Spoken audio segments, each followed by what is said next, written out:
Le temps d'un après-midi, à l'image de cette Miss Liberty, le cœur de Lone Plage s'est drapé de la bannière étoilée pour évoquer les années 60. Look, carrosserie, moto, musique au pied de l'église, c'était Happy Days. L'idée de base était d'organiser un concert pour la fête de la musique, mais la passion qui rend tout possible, le concert s'est transformé en une fête autour des années 60 américaines. Avec l'union des commerçants de Lone Plage, on a commencé à monter le festival. Donc le but a été de faire adhérer tous les commerçants afin de faire connaître la ville de Lone Plage et tous ses commerçants aussi. Sur le parking, les carrosseries et châssis s'exposent. Il y a là un concentré d'une Amérique iconique, de la jeunesse insouciante des années 60. On s'attend à voir arriver Fonzie et Richie Cunningham. Ça fait un bruit particulier.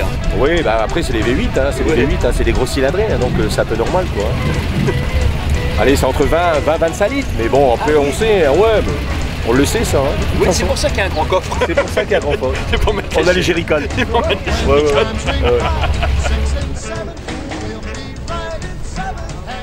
C'est l'Amérique des années 30.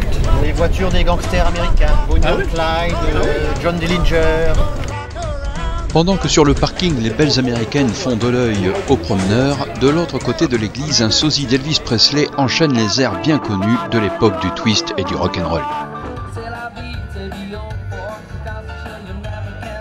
Un défilé de pin-up vintage ouvre la séquence charme en fin d'après-midi pour laisser place au concours de beauté et d'élégance de Miss Lone Retro 2019.